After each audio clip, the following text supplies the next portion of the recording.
Me perguntam com frequência quais são as doenças mais comuns que o neurologista infantil vê no consultório. O que motiva os pais a procurarem uma consulta com o neuropediatra? Ou o que faz os pediatras encaminharem os seus pacientes para o neuro? Vamos entender quais são as doenças mais comuns no consultório do neurologista infantil? Eu sou Renata Paulillo, neurologista infantil. Vamos falar sobre esse assunto hoje.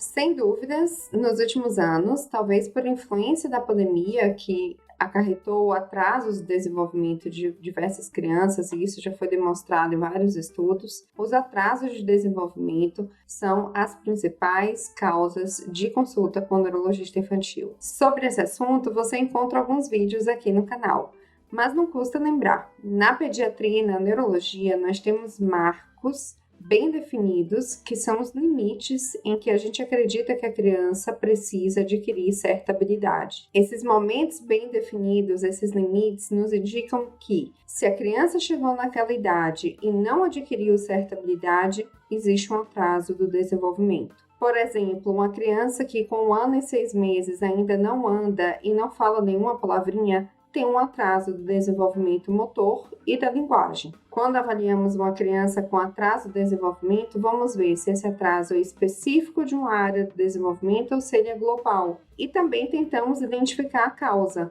Mas mais importante que isso é encaminharmos logo a criança para o tratamento. E nesse sentido, quando falamos em atraso de desenvolvimento, uma grande suspeita é sempre o transtorno do espectro autista, mas nem todo atraso é autismo. Então, a avaliação e o acompanhamento são fundamentais para a gente fazer o diagnóstico correto e ajudar o paciente e a sua família. Outro motivo frequente de consultas com o neurologista infantil: dores de cabeça, em especial a enxaqueca. Muitas vezes nós conhecemos esses pacientes no pronto-socorro, mas eles precisam de um acompanhamento regular no consultório para que a gente inicie tratamentos preventivos que vão evitar que o paciente tenha novas crises de dor. Esse tratamento preventivo, seja medicamentoso ou não, vai ser fundamental para a qualidade de vida da criança e adolescente que sofre com dor de cabeça. As suspeitas de crise convulsiva, convulsão febril ou os casos de epilepsia também são acompanhados pelo neurologista infantil. Nós acompanhamos e tratamos esses pacientes e hoje nós temos uma maior disponibilidade de medicamentos para controlar melhor as crises epilépticas. Além disso, temos mais formas de investigar os pacientes. Os distúrbios do sono também são queixas frequentes no consultório do neurologista infantil. São crianças que sofrem com insônia, terror noturno e até pesadelos que precisam de uma avaliação. Bebês que foram muito prematuros também precisam acompanhar com o neurologista infantil. Quando falamos muito prematuros, são os bebês que nasceram abaixo de 28 semanas e com menos de 1 quilo de peso ao nascer. Esses bebês normalmente ficam mais tempo internados e com isso têm um maior risco de fazerem complicações clínicas e neurológicas, como sangramentos na cabeça, por exemplo. E também são crianças sob o risco de terem mais atrasos do desenvolvimento. Crianças com dificuldade na escola também podem precisar de uma avaliação com o neurologista. Temos que avaliar se é um diagnóstico de TDAH, o transtorno do déficit de atenção e hiperatividade,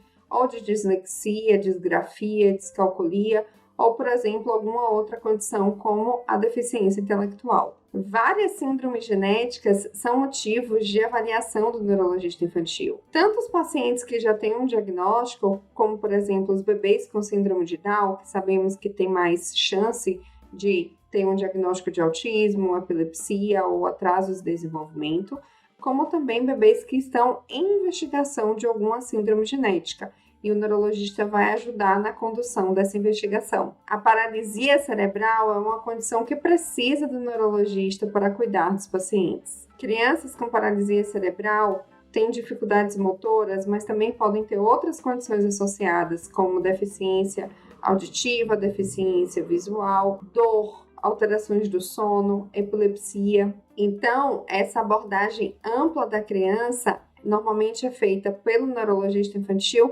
junto com toda a equipe multidisciplinar e de reabilitação. E eu não posso deixar de citar aqui as doenças inflamatórias do sistema nervoso. Falo isso porque é a área que eu me especializei depois da residência e que eu sou fascinada em estudar. São doenças mais raras, mas cada vez mais diagnosticadas e identificadas e também com mais tratamentos disponíveis. E eu vou citar aqui alguns exemplos: a esclerose múltipla, a neuromielite óptica, a ADEM, encefalites autoimunes, síndrome de Guillain-Barré, por exemplo.